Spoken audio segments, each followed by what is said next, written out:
Good morning विद्यार्थी मित्रों। कक्षा 8 में छठा पाठ वर्ग और वर्गमूल। सभी लोगों को हैप्पी न्यू ईयर। छठे पाठ में हमने पिछली बार यानी कि स्टार्ट किया था जिसमें वर्ग और वर्गमूल है। तो हमने 1 से 20 तक के वर्ग सबको 5-5 बार लिखने के लिए दिए थे और याद करने के लिए दिए थे, तो याद किया होगा। फिर से एक बार हम देख लेते हैं कि 1 का वर्ग यानी कि 1 होता है, 2 का वर्ग जो होता है तो 4, 3 का वर्ग है 9, 5 का वर्ग 25, 8 का वर्ग 64। ऐसे ही हमको ऐसे वर्ग वाली संख्याएं जो है 1 से 20 तक के वर्ग आपको लिखने के लिए दिए थे और फिर उनको याद करना था। जैसे यहाँ पे दिया है कि 1 का वर्ग 1, 2 का 4, 3 का 9, 4 का 16, 5 का 25, ऐसे 20 तक के वर्ग जो है वो आपको लिखने हैं और याद करने हैं। तो यहाँ पे हमको समझना है कि ये जो वर्ग लिखा है ये संख्या है और उसका वर्ग है। तो संख्याओं का वर्ग का अंतिम अंक जैसे कि हमको 9 दिया है तो 9 का वर्ग क्या होगा 81। 81 का अंतिम अंक क्या है 1 है। तो ऐसे ये सभी संख्याएं जो है उनके इकाई स्थान पर जो उनका स्थान जो होता है इकाई यानी कि लास्ट वाला, तो 0, 1, 4, 5, 6 या 9 पर समाप्त होती है। हम किसी में भी देखें तो 1, 4, 9, 6, 5, 1, 4, 9, 6, 5 ऐसे उसके ऊपर समाप्त होती है। तो ऐसी किसी भी संख्या के इकाई स्थान पर 2, 3, 7 या 8 नहीं आता है। यानी कि जब 2, 3, 7, 8 आता है तो वो उसका वर्ग निकल सकेगा नहीं।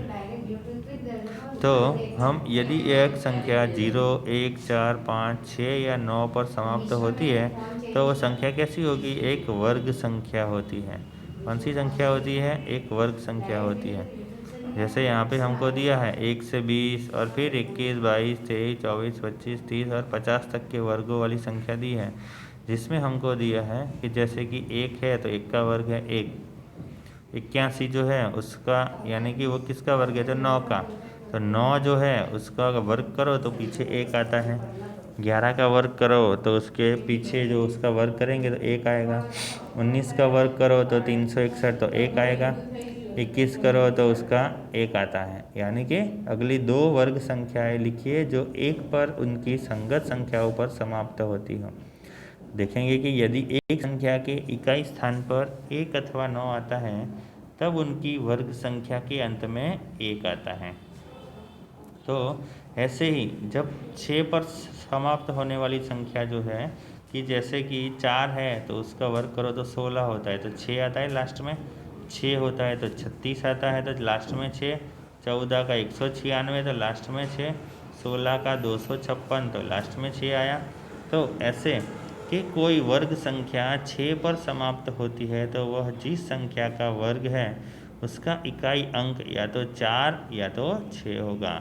तो ऐसी संख्याएं जो हमको दी है तो उसमें हमको विचार करना है कि उसमें क्या आता है अंत में, तो वैसे देखना है। और फिर हमको शून्यों की संख्या जो दी है वो सम है या विषम। हाँ, सम और विषम में तो मालूम पड़ेगा ना कि 2, 4, 6, 8 ऐसी संख्या आए तो वो सम संख्या है और 1, 3, 5, 7 संख्या आती है तो वो विषम संख्या कहलाती है। बराबर। फिर यहाँ पे एक आगे नया टॉपिक है कि रोचक प्रतिरूप है। त्रिकोणीय संख्याओं के जोड़ कैसे करेंगे।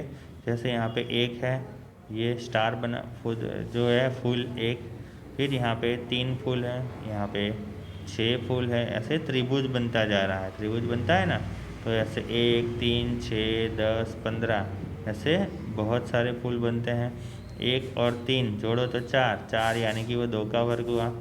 3 + 6 करो तो 9 यानी कि वो 3 का वर्ग हुआ। और 6 और 10 करो तो 16 तो वो 4 का वर्ग हुआ। तो ऐसी जो संख्याएं हैं और वर्ग संख्याओं के बीच की संख्याएं, अब आगे वाला टॉपिक है कि उनके बीच की संख्याएं। जैसे कि 2 वर्ग संख्याएं हैं तो 9 यानी कि 3 का वर्ग और 16 4 का वर्ग, उनके बीच में कितनी संख्याएं आती है तो 6 संख्याएं जो वर्ग संख्या नहीं है। यानी कि यहाँ पे 3 और 4 के बीच में जो संख्याएं आती है उनका वर्ग करो तो 9 और 16 के बीच में कितनी आएगी 10, 11, 12, 13, 14 और 15, वो किसी का भी वर्ग नहीं है। तो ऐसे यहाँ पे सारी संख्याएं दी है। जिसका वर्ग है या नहीं वो दिखाई दी है हमको, बराबर। तो ऐसे ही हमको दिया है, तो कितनी संख्याएं हैं या नहीं है वो एक बार अच्छी तरह से फिर आप लोग देख लेना। आज पहला दिन है इसलिए आज पहला दिन है तो आज इसलिए हम इतना ही रखेंगे, और फिर विषम संख्याओं के जोड़ से हम फिर नेक्स्ट लेक्चर में विषम संख्याओं का जोड़ करेंगे, बराबर। तो आज के दिन के लिए इतना ही। Okay, thank you.